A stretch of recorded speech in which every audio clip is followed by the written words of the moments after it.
Saudara, dalam perkara pembunuhan Brigadir Yosua Huta Barat, nama yang kemudian terus muncul, disebut di mana-mana, ramai di media sosial, bahkan juga di media massa adalah Richard Eliezer, polisi paling muda di Duren 3 yang mau tidak mau akhirnya terjebak dalam skenario Verdi Sambo.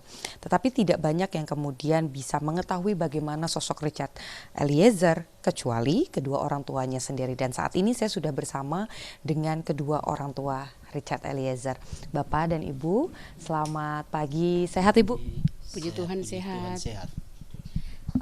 Sebelum kita bicara soal vonis, sebelum kita bicara soal persidangan, karena pasti banyak sekali pertanyaan soal itu, kami ingin mengenal Icat lebih jauh.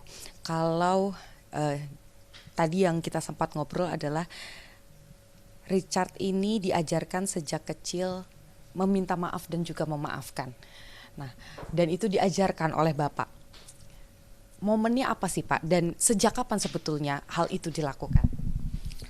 Kami selaku orang tua juga bisa mengajar semacam begitu, ada kejujuran dan saling memaafkan, karena supaya mereka tahu kehidupan di dunia ini selalu saling memaafkan, karena tidak menutup kemungkinan kan banyak hal akan terjadi. Jadi dari masa kecil kita sudah diajarkan kepada mereka berdua, jadi saling memaafkan dan memaafkan tentu. Dan meminta maaf itu bukan berarti kalah begitu ya Pak ya? Bukan.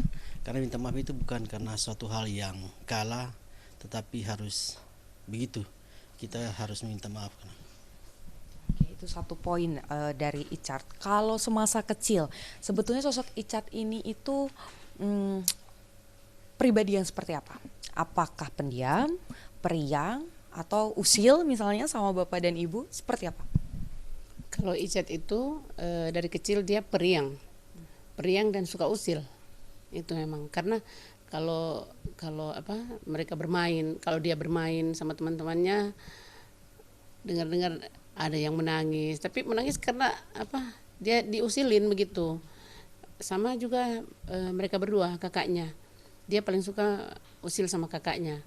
Tapi ketika dia melihat, misalkan ada sempat beredar di video kemarin kan, dia bercanda sama kakaknya, dia usilin kakaknya, main tinju-tinju begitu, akhirnya kena sama kakaknya, dia langsung peluk kakaknya itu sampai kasihan kak begitu. Jadi memang orangnya begitu dari kecil. Katanya Icat itu orang yang sosok yang pribadi yang pengertian, nggak suka minta mainan. Itu gimana ditunjukkan sama Icat nih? Kami kan kalau waktu mereka berdua kecil, saya yang paling dekat karena kan bapaknya kerja, pergi pagi pulang sore atau malam, terkadang juga keluar kota. Jadi banyak waktu mereka berdua dengan saya. Jadi kalau misalkan bapaknya sudah gajian begitu, kita belanja biasa bahan makanan.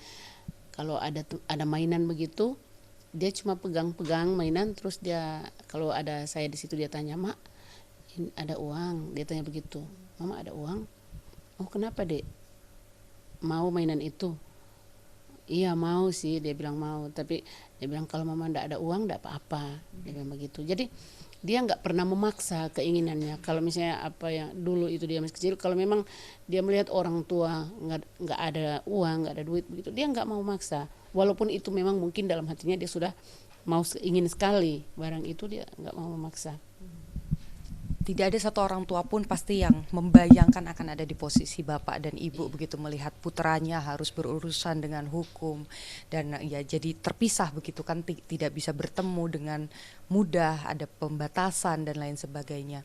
Terakhir bertemu dengan Icat itu kapan Ibu? Terakhir 2 hari lalu. Apa yang dibicarakan sama Icat? Kita kebanyakan kalau kita bertemu itu jarang kita bicara mengenai masalah. Karena Icat itu tipe orang yang gak mau orang tuanya sedih, orang tuanya susah kan. Jadi kalau kita ketemu itu, apalagi kalau bertiga ling-ling kan, kita ke sana. Jadi cuma banyak bercanda, mereka berdua ling-ling bercanda. Terus bicara-bicara masalah keluarga. Kalau misalnya ada keluarga, kemarin ada adik saya yang sakit, kita bicara-bicara seperti itu. Jarang kita bicara masalah. Karena dia selalu bilang kalau kesini mama dan papa kan berarti kita bicara bagus-bagus lah istilahnya kan, jangan sampai ada yang sedih. Begitu. Malah dia kalau kita pulang baru dia bilang mama papa semangat ya, jangan sampai sakit. Berarti malah Icat yang menguatkan kedua Iya. orang tua. Betul. Kalau soal penguatan memang dia yang selalu kasih semangat, kasih penguatan kepada kita. Jadi saya bilang iya, kita memang dalam posisi ini kan karena pikiran kan Mbak. Jadi terkadang bapaknya sakit, saya sakit, tapi kita harus kuat, harus sehat demi Icat. Kan tapi dia selalu bilang, "Mama, papa jangan sakit ya. Jangan sakit, harus semangat." Ya, saya bilang sama bapaknya, "Jangan sampai selalu adik yang kasih kuat sama kita. Kita harus kasih semangat, kasih kuat sama adik. Jangan sampai terbalik begitu." Oke, ini kan perjuangan Icat untuk jadi polisi juga tidak mudah. Iya. 3 kali percobaan ya baru 3 kali. akhirnya Pertama bisa. kali kan angkatan laut, 3 kali polisi. Dan sekarang akhirnya terkena kasus ini gitu. Kalau kita bicara soal vonis majelis hakim ini memang masih harus menunggu. Tapi kalau tidak sesuai dengan yang diharapkan dan Icat harus lagi-lagi kehilangan cita-citanya sebagai seorang polisi, bagaimana Ibu? Menurut kami, kalau saya pribadi, kita kan tidak tahu, masih belum tahu apa hasil dari putusan ini. Tapi yang memberikan kekuatan kepada saya karena saya berpikir begini Mbak, masa depan kita, masa depan anak kami Icat itu kita nggak pernah tahu kan sebagai orang tua. Dia masuk polisi saja, tiba-tiba dia kasih tahu ke kita kan. Jadi kalau untuk masalah putusan memang sekarang kami sangat mengharapkan, sangat mengharapkan kepada majelis hakim agar Icat bisa mendapatkan keadilan seadil-adilnya kan. Dan kalau misalnya itu tidak sesuai dengan harapan kami juga harapan orang-orang banyak, ya kalau memang masih ada jalan untuk bisa mencari keadilan, kami akan tetap berusaha untuk mencari keadilan untuk Icat. Jadi apapun hasilnya keluarga akan tetap berbangga dan akan terus mendampingi Richard Eliezer ya Bapak mungkin? Iya, sama yang disampaikan oleh Ibu, kita tetap semangat dan kita tetap berjuang untuk demi anak kami Icat. Itu. Kalau dengan Ibu pasti banyak lah yang dibicarakan. Tapi kalau dengan Bapak biasanya ngobrolin soal apa tuh? Sekalinya ngobrol tentang apa gitu?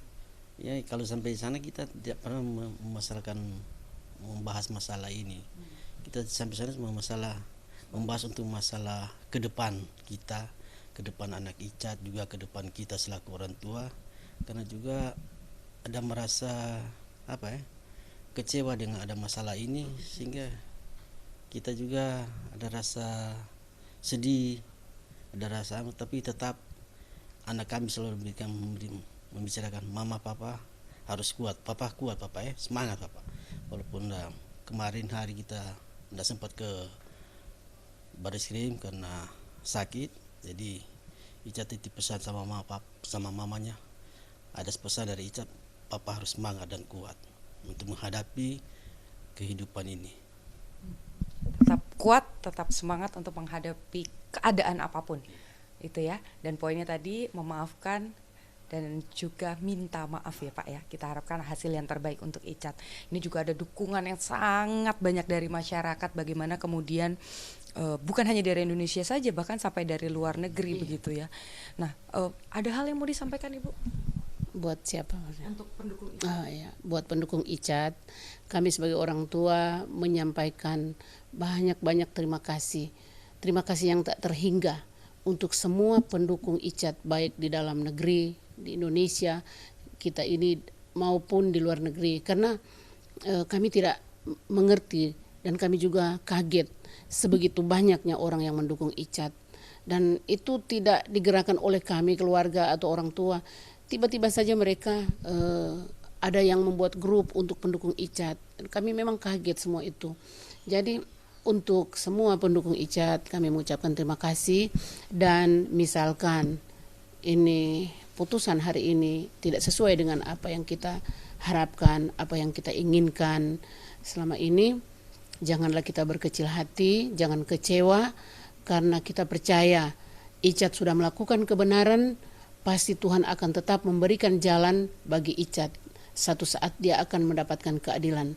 Tetapi harapan besar dari kita semua, kami sebagai orang tua, keluarga besar, juga seluruh pendukung, kan harapan kami saat ini adalah Icat kalau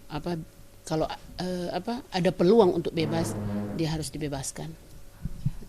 Terakhir, sempat bertemu dengan Richard Eliezer sebelum persidangan. Icat siap dengan apapun hasil dari persidangan ini, Bu? 2 hari lalu kan kami bertemu dari sore sampai malam, dan Icat memang kelihatan kuat. Saya bilang sama Icat, pokoknya sekarang Dek, berserah diri kepada Tuhan. Karena yang bisa menolong Icat hanya Tuhan dan majelis hakim. Jadi majelis hakim kan perpanjangan tangan Tuhan, wakil Tuhan di dunia. Jadi saya bilang sama Icat, tetap semangat, dan dia juga bilang, siap Mama, saya juga tetap semangat, tetap kuat.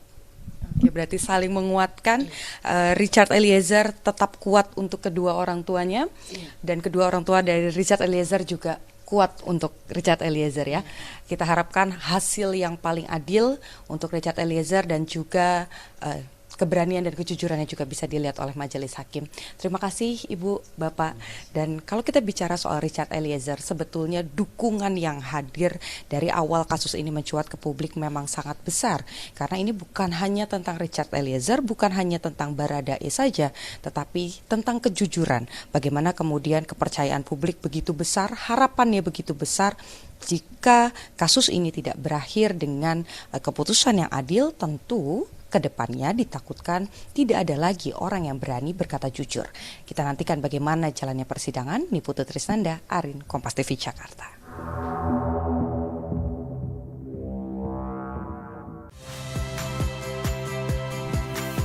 Saya Radhi Saputro. Saksikan program-program Kompas TV melalui siaran digital, pay TV dan media streaming lainnya. Kompas TV, independen, terpercaya.